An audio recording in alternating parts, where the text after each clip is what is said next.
A Mansão dos Escravos é o título do relato que eu vou trazer hoje. Quem me enviou foi a Maria do Socorro Siqueira, interior do Pernambuco. Ela conta que foi no ano 66, ela era uma criança de 8 anos e na casa dela havia mais duas crianças mais velhas que ela era caçula. E o pai dela era agricultor, já é falecido, e ela conta o seguinte, que o pai dela não tinha terra, mas ele morava nas fazendas dos outros e trabalhava. Então, certa vez, um fazendeiro conhecido, né, lá do sertão do Pernambuco, o convidou para morar na fazenda e trabalhar na plantação, né, de algodão, de milho, feijão. E o pai dela, muito satisfeito, aceitou. E o pai dela, e eles foram morar, mudaram para a casa da fazenda, que era um casarão, a qual havia senzalas, né? Embaixo do casarão havia senzalas, né? Havia o toco, havia tudo ainda. Estava tudo intacto, né? A fazenda estava do jeito que era antes, né? Mas o fazendeiro já havia mudado para Recife mas não, óbvio que não havia mais escravo, né? Mas havia todos os pertences, né? Vamos dizer assim. E ela conta que mudaram para esta casa e era uma casa imensa de grande, com 12 quartos, com 4, 5 salas. Era uma casa enorme, imensa de grande. E maior ainda era a senzala, que a senzala era no subterrâneo, né? Era embaixo da casa. Né? E aí era esse modelo aqui que vocês estão vendo, né? Então aqui é o modelo da casa, né, que ela morou. Então, pessoal, muito satisfeito, eles foram morar, era uma fazenda que tinha bastante gado, então tinha bastante fartura de leite, de tudo. E o pai dela, como um homem muito trabalhador, né, da agricultura, começou a trabalhar e plantar e cuidar do gado e tudo. E a mãe dela trabalhava muito fazendo queijo, vendendo os leites, né, fazendo as obrigações que o fazendeiro exigia, né? E passado de uma semana, eles começaram a se incomodarem à noite dentro dessa casa. Pessoal, ignora esse barulho que é os pedreiros aqui trabalhando. Então eles passaram a se perturbar à noite, né? Eles não tinham paz à noite porque eles começavam a escutar barulho. Depois de 6 horas começava o barulho. Já fazia mais ou menos um mês, por aí, ou mais, um pouco mais, que eles estavam morando nesta casa. E até então estava indo tudo bem, até que começou os barulhos e as perturbações. Então ela conta que depois de 6 horas da noite, as coisas começavam a mudar. O clima na casa já mudava. Ela conta que era muito barulho, era coisa caindo, era gritos, era choro, era ais. Então, pessoal, foi ficando perturbador. Até que o dono, né, o pai dela comunicou para o dono da fazenda, né, as coisas que estavam acontecendo. E o dono da fazenda nem aí, ele não quis nem saber. Então, pessoal, aí foi ficando perturbador pelo seguinte, porque quando dava por volta de 10 horas da noite, ficava pior, porque ela conta que a mãe acordava muitas vezes com alguém batendo o pilão. Acho que vocês sabem o que é pilão, né? Pilão era um cepo de pau bem grande, né? Uma tora de pau com buraco, e tinha também de madeira a mão, que chamava a mão de pilão, que eles batiam café, pilava, né? Café, essas coisas aí. Então, pessoal, a pessoa lá no pilão, no pilão, e quando a mãe dela levantava para olhar o que tinha, né, que estava acontecendo, que ela chegava, não tinha nada, estava tudo normal, só que o barulho já passava para outro compartimento da casa, né? Então o barulho já ia para outro lugar da casa e ali foi ficando perturbador, ninguém estava mais aguentando dormir. Ela conta que à noite eles mexiam muito na cozinha, era panela caindo, risadas, né? Eles escutavam risadas. E certa vez eles foram para uma novena na capela perto da fazenda, próxima à fazenda, havia uma vila. Ela conta que hoje já está se tornando cidade, né?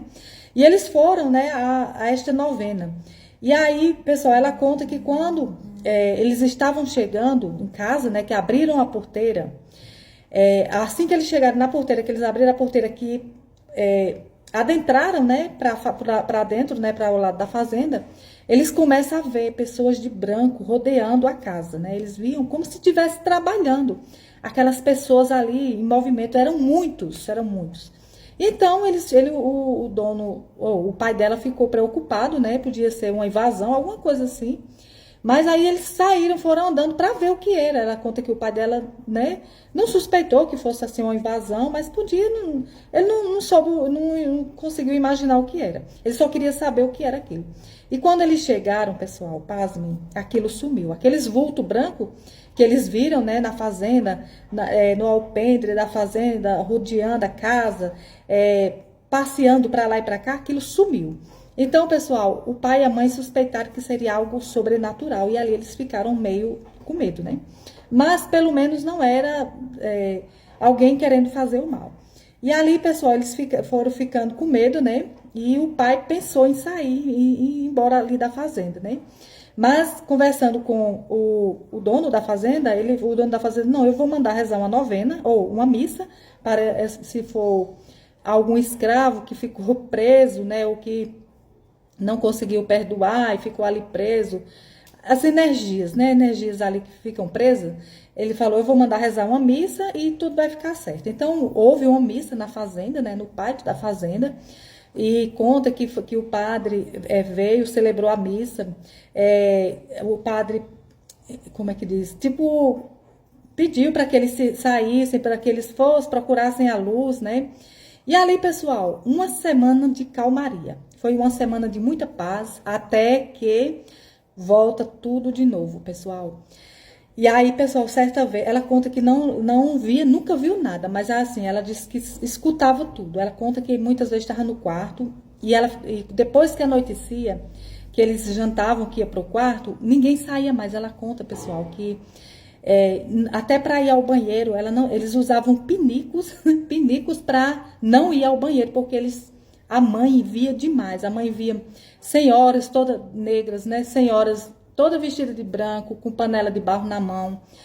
O pai via, muitas vezes o pai chegou, ela conta que o pai dela gostava de ficar à noite, né, no alpendre, no vento, curtindo assim à noite, vendo as estrelas, e ele via homens, né, aqueles homens chegando, como se fossem escravos mesmo dela. Ele conta que certa vez viu 2 homens chegando, né, com as enxadas na mão, e eles estavam de calça branca, né, arregaçada até o meio da perna, com roupa de escravo, né? E ali ele ficou olhando aquela cena, né? E ali aqueles homens foram se aproximando dele. E quando estavam já chegando perto dele, eles desapareciam. Então o homem correu, ficou dentro de casa, né? Com medo, né? E falou para a esposa que havia visto esses 2 homens, né? E ali eles rezavam, né? Pedia para que eles procurassem a luz, né? Aqueles vultos, né? Aqueles espíritos, né? Que eles viam ali, que eles procurassem a luz, né? E aí, pessoal, certa vez, uma senhora, toda vestida de branco, com um negócio na cabeça, que agora eu esqueci o nome, que eu não anotei aqui, ela viu várias vezes essa senhora, né? E essa senhora, certa vez, ela teve um sonho com essa senhora, que essa senhora falava o seguinte, que ela passou mal, e como o dono da fazenda, que já era outro, né? Lógico que não era esse, né? Dono dessa fazenda, no caso, era outros, muito antigos, que já partiram, né? Havia enterrado ela ainda viva, né? Ela foi enterrada viva. E ela mostrava o lugar, pessoal. E ali eu sei que certa vez eles chamaram, né, o dono da fazenda e começaram a escavacar. E realmente encontraram o que parecia ser uma ossada humana, né? Então, assim, aí pronto, eles ficaram com muito medo, pessoal, e foram embora dessa fazenda. Ela conta que até hoje ainda tem. A casa ainda tá bem deteriorada, mas assim, ainda tem algumas partes, algumas paredes, né? E é isso, pessoal. Então, ela conta que foi uma época de muito medo, né? E é interessante, essas coisas duram por muitas décadas, né? Por centenas de anos, porque ela conta que ainda tem partes da casa. E ela diz que de vez em quando vai lá visitar. Por hoje é só. Quem gostou do relato, deixa aí o like, tá? Para me fortalecer, e até um próximo relato, se Deus quiser. Que Deus abençoe todos vocês, fiquem todos com Deus. Tchau, tchau.